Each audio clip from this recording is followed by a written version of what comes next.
May isang Singaporean YouTuber na may YouTube channel na Sneaky Sushi ang bumisita sa isang kilalang haunted island sa Singapore na tinatawag na Pulau Ubin para subukan mag-imbestiga dito ng isang gabi.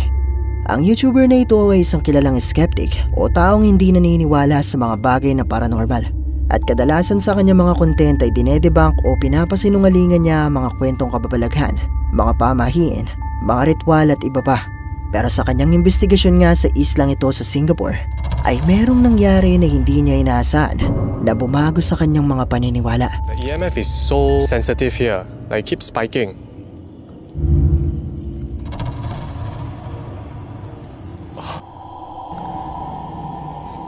Huh.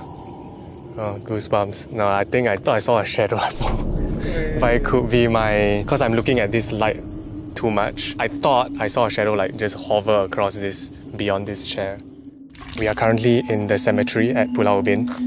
It's right over there.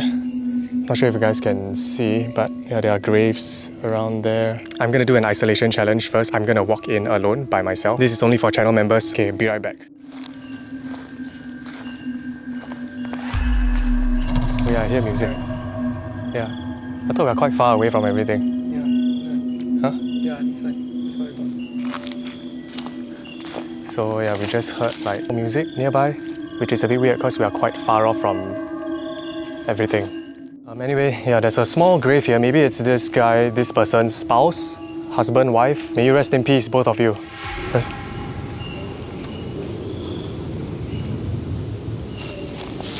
Okay, I think that's about it lah. I just... Music too. Yeah, I hear music too. Okay, let's get out of here.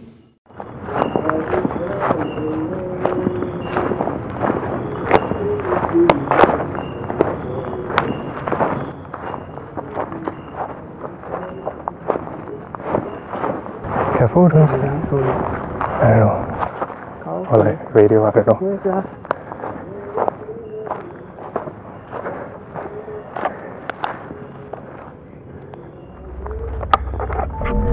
Habang nasa isla ay nagumpisang umilaw ang kanilang EMF meter na nangangahulugan na may presensya itong nasasagap. At ayon mismo kay Sushi ay parang may napansin siyang anino na binaliwala lang niya noong mga oras na ito. At nang magtungo na sila sa isang sementeryo sa isla, nakarinig sila ng mga tugtog at boses ng isang tao na tila kumakanta.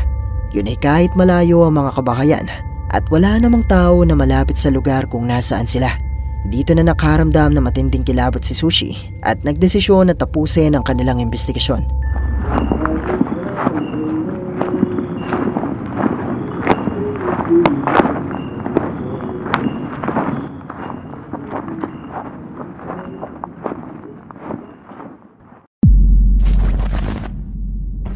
Isang gabi sa bansang Mexico habang ang isang lalaki ay nagpapahinga sa kanilang tahanan ay narinig niyang tumutunog ang kanilang doorknob at nakita pa niya itong gumagalaw. Pero ang nakapagtataka dito ay noong sinubukan niya itong buksan ay wala naman siyang nakitang kahit ano na posibleng nagpagalaw nito. Kaya naman nang muling gumalaw ang kanyang doorknob ay sinubukan niya itong kuhanan ng video.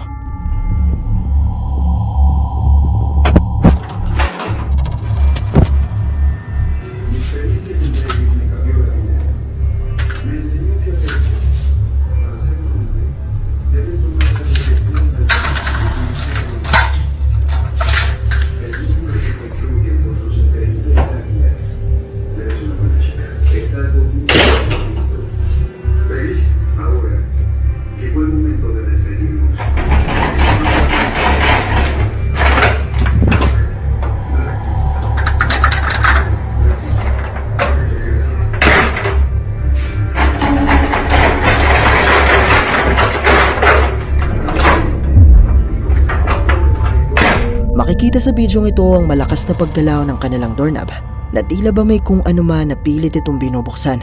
Pero sa tuwing binubuksan ito ng lalaki para tignan kung sino ang posibleng gumagawa nito ay wala namang kahit na ano o sino man na kumakawak dito. At isa pa makikita rin na dalawa ang kanyang pinto at pareho itong nakalak. Kaya naman imposibleng mapagalaw ito ng kung sino man na nasa labas.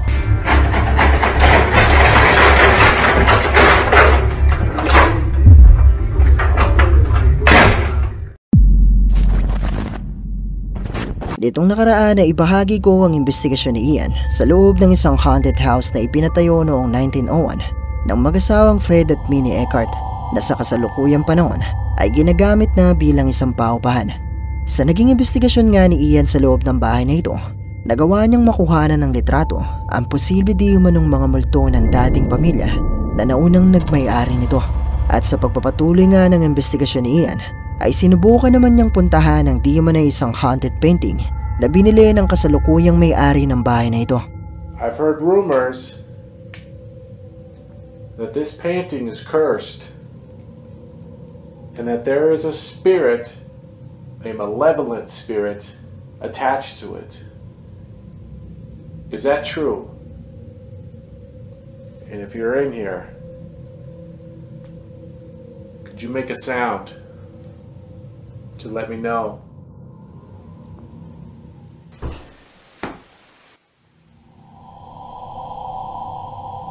I came from above. Are you upstairs?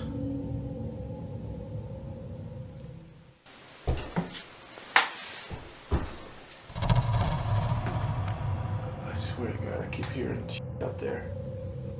Hello?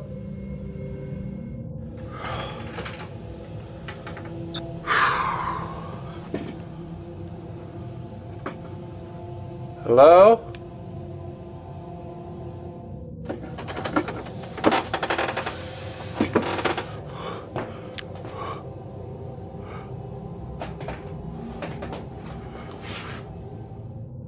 I heard somebody up here. Could you show yourself? Whoa! Oh! I just seen something. I just saw like a light. I just saw like a glow. Holy. I seen you.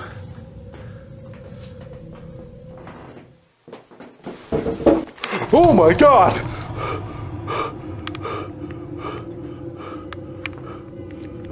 Holy crap. That sounded like the window. Came from this.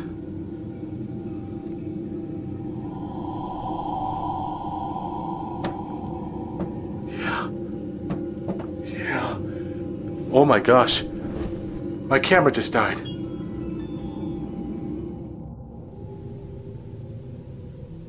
Are you still up here? Whoa, I heard that. Could you make that sound again?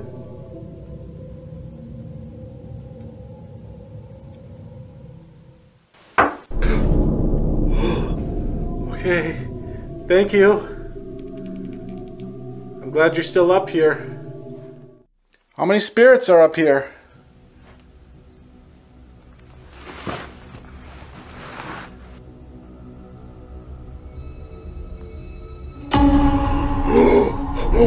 What? Look! Dude, that thing was just moving! Oh my God! That rocking horse just moved! Habang si Ian ay nasa bahagi ng bahay kung nasaan ang di umano'y haunted painting, ay nagumpisa siyang makarinig ng mga yabag na nagmumula sa itaas ng bahay. Sinubukan pumanik ni Ian at hanapin ang pinagmula ng mga tunog na yon. At habang siya ay nasa basement ay nagumpisa siyang makarinig ng mga pagkatok. At mula nga sa bahaging ito ay nakita niya ang paggalaw ng laruang kabayong ito na tila ba may kung anong puwersa na nagpagalaw dito. What? Look!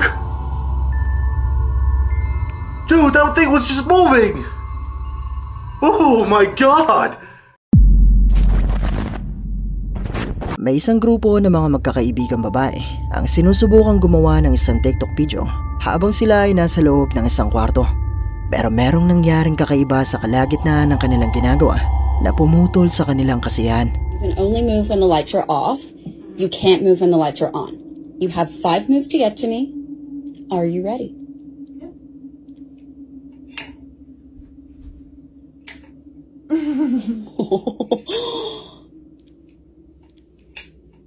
Oh, okay. Oh, all right. You have 5 moves to get to me.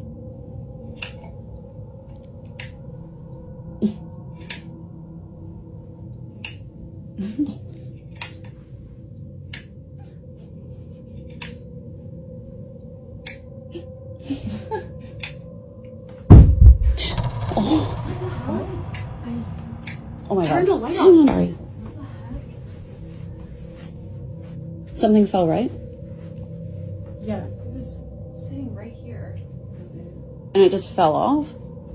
Okay. Fell? That's how this flew off. There's no way It was this here? fell. Feel how heavy this is. No. Yes, Oh, wow. it was sitting right here. Did you touch that? No, she didn't touch it. No. That's. Maybe it was like. Wait. Was that Why already is that? moving? Oh my! Oh my god! You guys! What the hell? That was okay. So what? What is it? Oh my god! Oh my god! What is. Wait! I'm really scared. I'm scared. Habang patay ang mga ilaw, narinig ng mga babae na tila may lumagabog mula sa sahig at napag-alaman nila na may bumagsak pala mula sa shelf, pero hindi sila sigurado kung ano ang naging sanhi nito. Pero maya-maya pa ay napansin nila na gumagalaw ang ilaw na ito at bigla na lang bumukas ang pintuan ng cabinet na ito.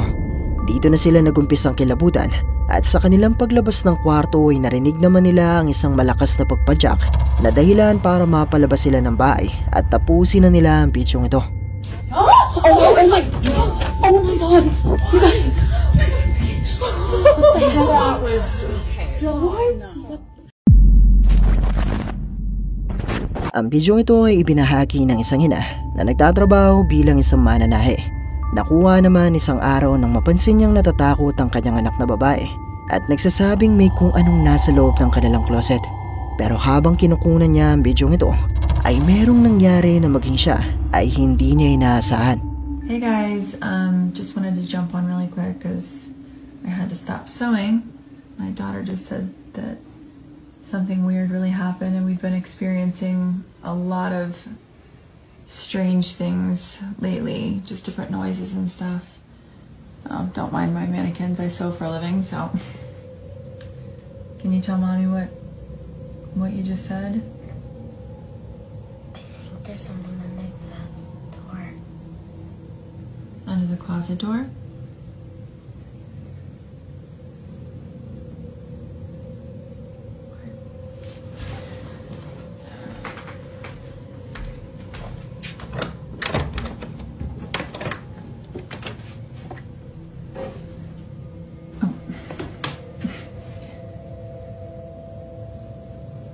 Is that what scared you?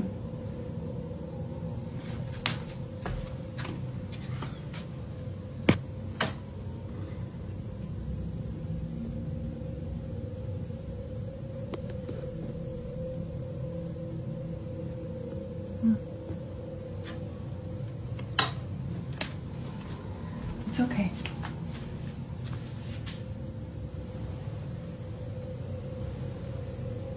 What?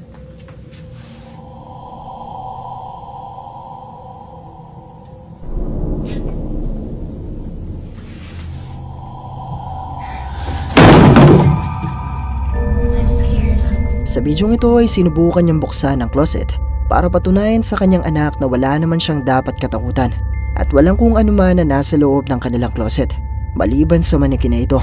Pero sa kanyang pagpatay sa ilaw ng closet, itinuro ng kanyang anak ang manikin na bigla na lang gumalaw ng kusa at bumagsak sa kanilang harapan.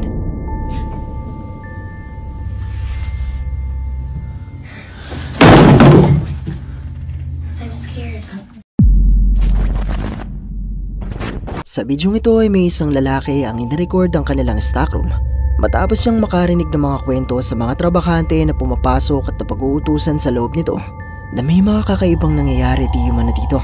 Kaya naman naglakas loob ang lalaking ito na pumasok at subukang kuhana ng stockroom. We're at the restaurant right now that's connected to our hotel. The door's been wide open. And they said they've seen lights going on and off in here. This is the attic area.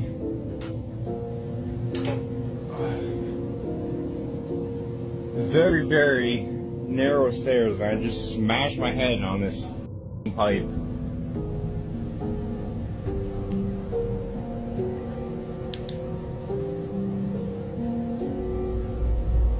Hello? Oh my.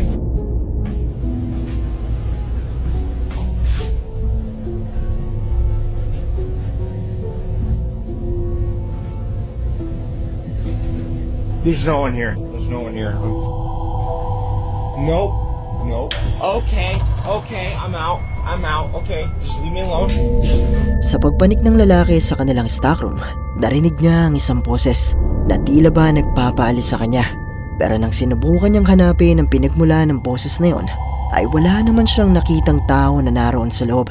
At habang siya ay papaalis na ng stockroom, ay tila ba meron pang humikit sa kanyang damit. Dahilan para magmadali siyang bumaba at tapusin na ang video ito. Hello? Oh my. May isang babae na nagngangalang Lauren ang nagbahagi ng isang kakaibang video sa kanyang TikTok account. Nang isang gabing magising siya dahil sa kanyang mga aso na tila ba balisa dahil sa naririnig nilang pagkatok mula sa bintana. Agad na binuksan ni Lauren ang kanyang camera at sinubukang mag-record nung gabi ngayon.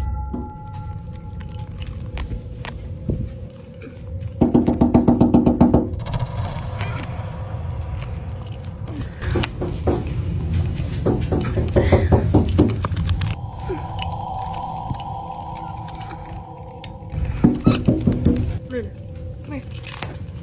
Sit. Come here.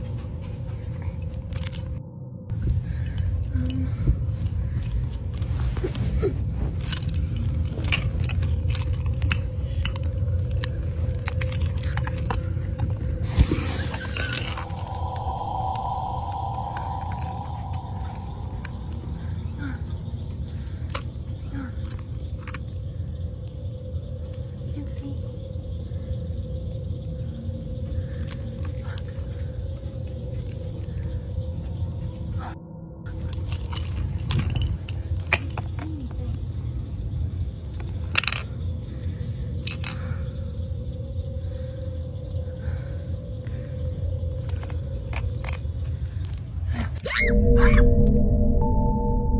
Nagawang may record ni Lauren ng mga pagkatok sa kanilang bintana na nakapagtataka dahil oras na ito ng gabi. Binuksan naman ni Lauren ang bintana at sumilip sa labas pero wala naman siyang nakitang tao o kahit anuman na posibleng gumawa ng mga pagkatok na yon.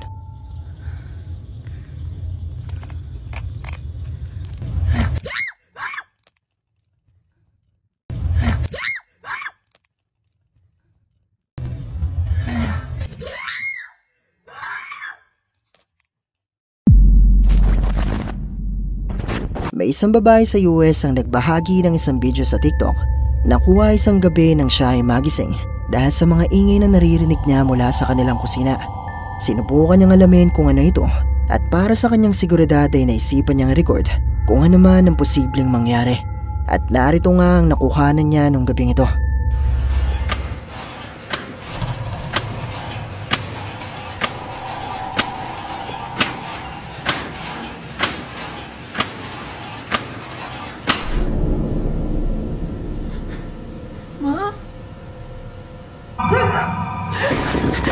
Mula sa kanilang kusina, nagulat siya nang makita niyang naroon ang kanyang ina na paulit-ulit na binubuksan at isinasara ang kanilang oven. At dahil kakaiba ang kinikilos nito, ay naisipan niya agad na may kakaibang nangyayari sa kanyang ina.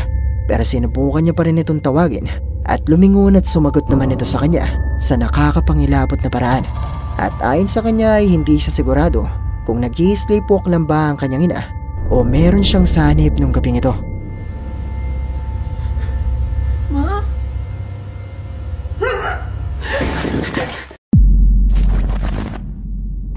May isang babae sa US ang sinubukang record ang kanilang basement matapos magsabi ang kanyang anak na babae na may naririnig siyang tunog at boses na nagmumula rito. At sa pag-iisip na baka may kung anong nakapasok sa kanilang basement, naisipan niya itong silipin, dala-dala ang isang flashlight at ang kanyang cellphone. Okay, alright. Here we go. Scary basement. Alright, let me just get down here, Erica. Stop freaking out. Okay? Oh, what Did you the? hear that? Did you hear that? No, shut up. Are you doing that? Erica, are you doing that? doing that. Shut up if you're doing... Oh my god! Oh my god! Oh my god, I heard it! Oh my god! Oh my god! Oh my god! Go! Oh my god, I heard it! Oh my god! Oh my god! Habang sinusubukan bumaba ng babae sa kanilang basement, ay narinig na din niya ang sinasabing tunog ng kanyang anak at makailang ulit pa nga nila itong narinig na para bang nagmumula sa isang hayop o mapangis na nilalang. At bagamat wala naman silang nakikitang kahit ano, ay napatakbo na lamang ang mag-ina dahil tila ba lumalapit sa kanila kung ano man ang gumagawa ng mga tunog na yon. Shut up if you're doing... Oh my god! Oh my god! Oh my god, I heard it! Oh my god! Oh my god! Oh my god! Go! Oh my god! Oh my god, I heard it! Oh my god! Kamakailan lang ay ginulat ang buong mundo ng mga balita tungkol sa di umano'y mga labi ng aliens na nahukay sa Peru ilang taon na ang nakalilipas. Na nitong nakaraang taon lang nila inalabas sa media at nabigyan ng pagkakataon ng mga eksperto na pag-aralan ng mga labing ito. At lumabas nga sa kanilang mga pagsusuri na ang mga labing ito ay totoong mga labi nang hindi pa matukoy na mga nilalang. Na sa madaling salita ay posibleng mga labi nga ng tunay na mga aliens. Kasunod nito ay mas dumami pa mga nagbabahagi ng kwento at mga videos ng di umano'y mga UFO na namamataan sa kalangitan mula sa iba't ibang panig ng mundo. At halos kasi simula pa nga lang ng taong 2024 ay kumalat ang balitang may mga aliens di umano na umatake sa isang mall sa Miami sa bansang Amerika na hanggang ngayon ay pinagdedebatihan pa rin ng marami sa buong social media. Dahil ayon sa mga news outlet at media sa US, ang kaguluhang nangyari nung gabing yun ay dahil sa sumiklab na riot ng mga kabataan. Pero may mga saksing naglabas ng kanilang mga kwento na may mga malalaki o matatangkad na nilalang di umano ang nagpakita sa mall na para bang malalaking anino o itim na figura na lumilitaw at naglalaho dahilan para magkagulo ang mga tao. At may kumakalat ng mga video ngayon sa internet na kuha mula sa isang aerial vehicle ng mga pulis na kung saan ay nakuhanan din di umano ang isa sa mga nilalang na nagpakita sa mall.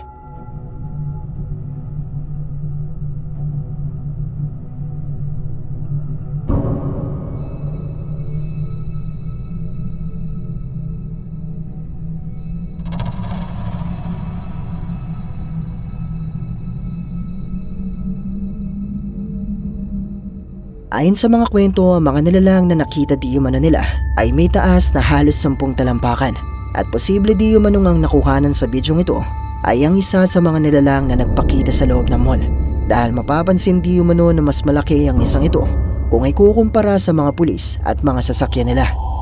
Narito pa ang isang video na nakita ko mula sa internet na ibinahagi naman ng isang lalaki na naroon din sa lugar nung gabing nagkagulo sa mall.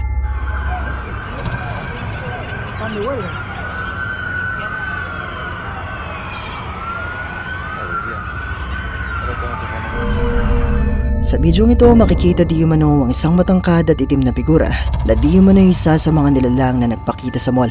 Pero wala na akong iba pang nakuhang impormasyon tungkol sa bidyong ito.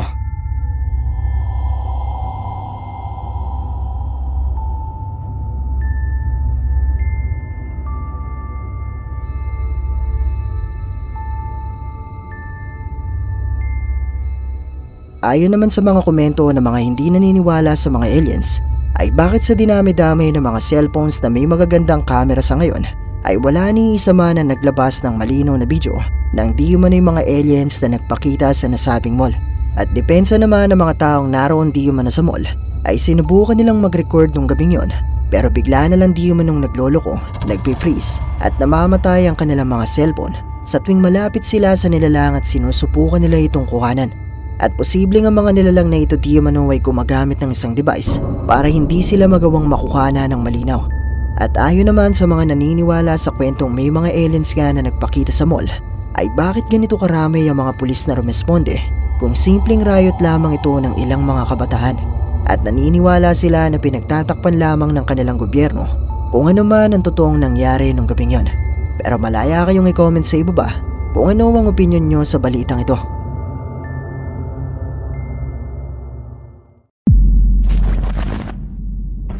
Ang bidyong ito naman ay kuha ng isang lalaki na nagmamay-ari ng isang malaking lote sa US.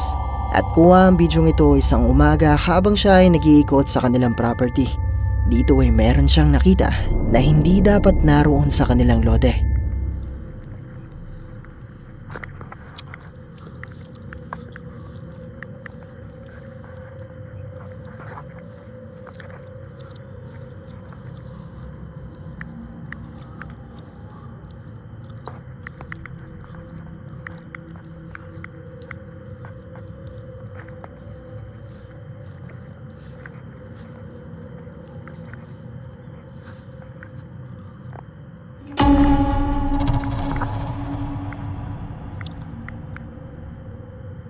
Hey! You're on private property!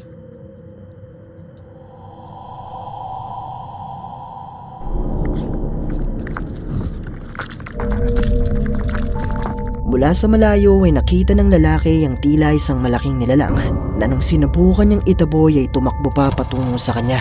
Pero nagawa naman di umano niyang makalayo sa nilalang na ito at wala namang nangyaring hindi maganda.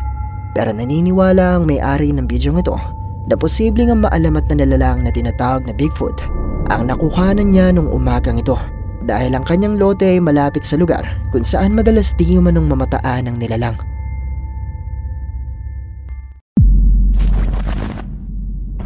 Ang bidyong ito ay isa lamang short horror film pero sigurado pa rin ako nakikilabutan kayo kapag napanood niyo ito. Ang kwento ay tungkol sa isang nawawalang babae noong 2008 na nagngangalang Sydney Barber.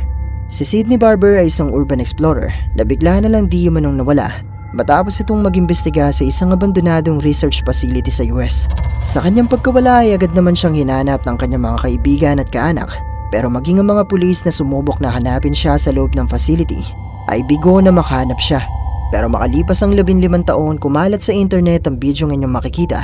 Nakuha di umano mula sa camera ni Sydney noong gabing sinubukan niyang pasukin ang abandonadong research facility.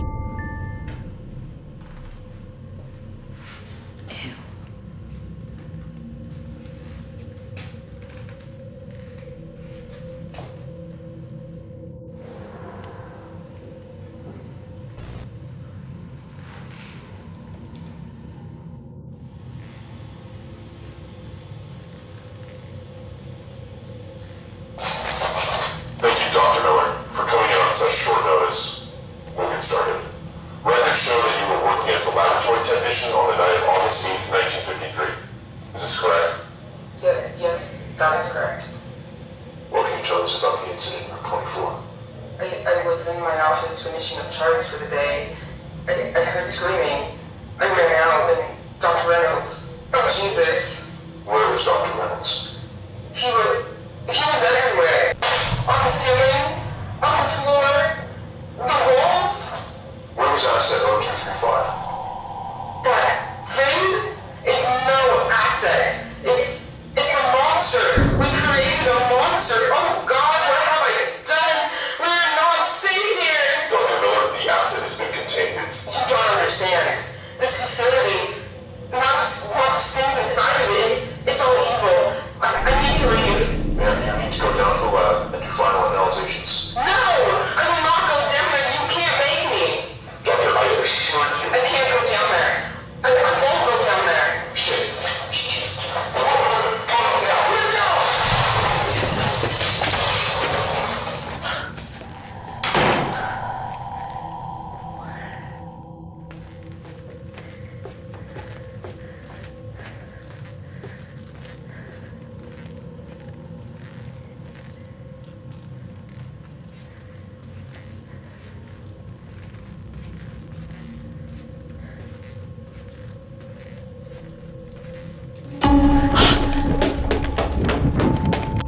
Sa pag-iimbestiga ni Sydney, narinig niya mula sa lumang computer screen na ito ang usapan ng dalawang tao na meron di umanong isang experiment sa facility na ito na naging isang halimaw.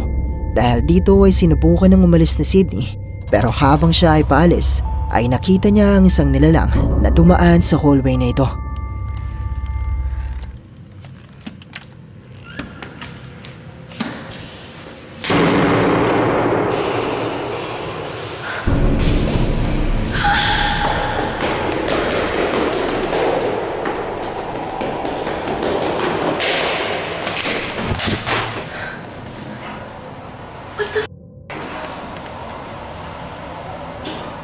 I'm losing my mind.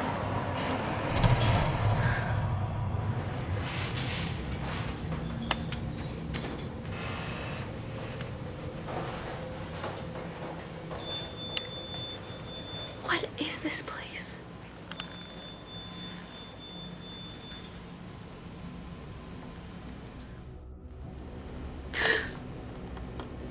Room 24.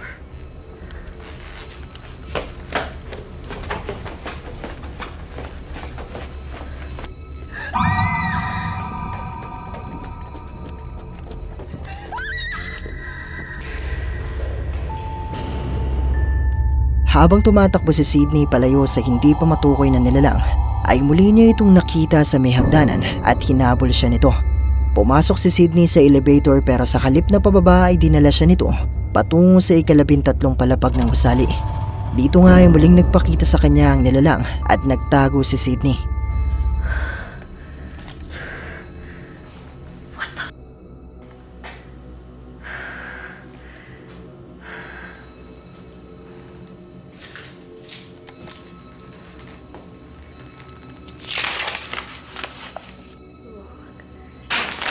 Who's there?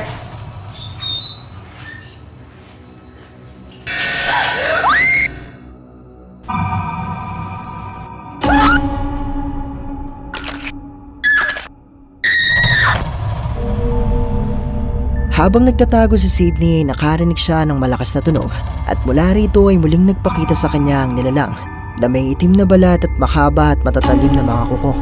Dito na naputol ang video at hindi na muli pang natagpuan si Sydney.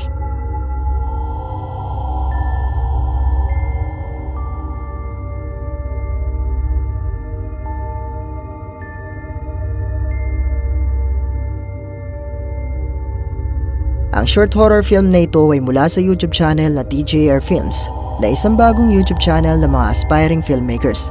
Kaya naman maaari niyong bisitahin at isubscribe ang kanilang YouTube channel para naman masuportahan din natin ang mga ilalabas pa nilang videos.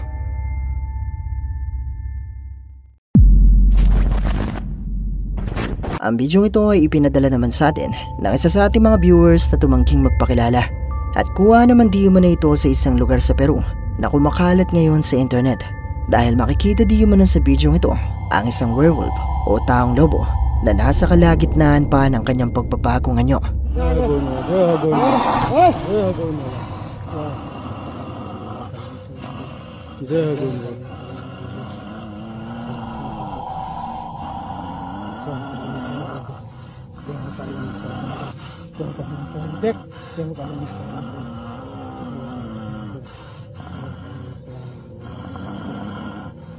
दुई हेलमेट हम शांत कर देगा सही में दो हेलमेट लगाबो तो साला बेहोश हो जाबे दो हेलमेट चिल्लिए ना हमरा हेलो ए साले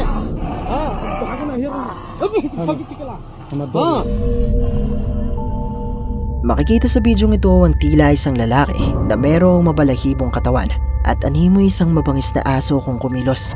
Bukod pa dito ay makikita rin di umano sa bidyong ito na meron itong umiilaw na mga mata sa dilim na hindi naman di umano nagagawa ng mata nating mga normal na tao. Kaya naman sa tingin ng mga taong may-ari ng bidyong ito ay hindi ito pangkaraniwan at posibleng ang lalaking ito ay isang taong lobo o werewolf.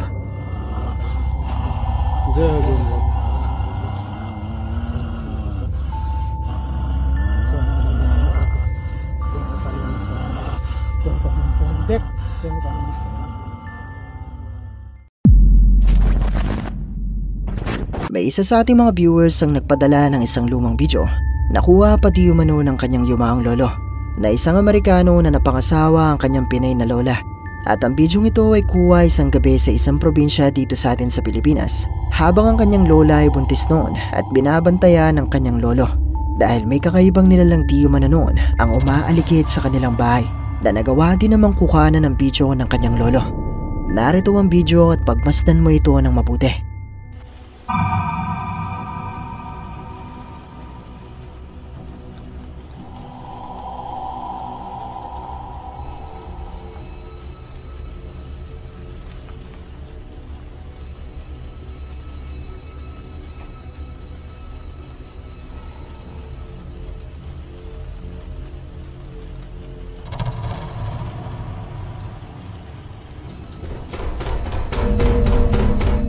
Bagamat malabo ang bidyong ito ay makikita dito ang isang itim na nilalang na may mahabang tenga at umiilaw na mga mata na base sa kwento ng kanyang lolo noon ay para di umanong isang mabangis na aso na may katawang tao at nang lilisik pa ang mga mata na magmula di umano nung makuhanan niya ay hindi na muling nagpakita pa sa kanila.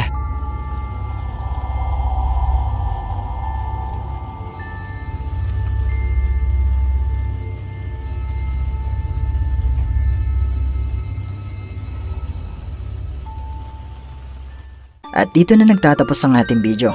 Kung nagustuhan mo ang video ito, sana ay mag-iwan ka ng like at ng iyong komento. At kung hindi ka pa nakasubscribe sa channel na ito, ay mag-subscribe ka na at i-hit mo na rin ang notification bell para updated ka sa mga bago nating upload. O paano? Paalam mo na sa ngayon at kita-kits na lang sa susunod nating video. Maraming salamat!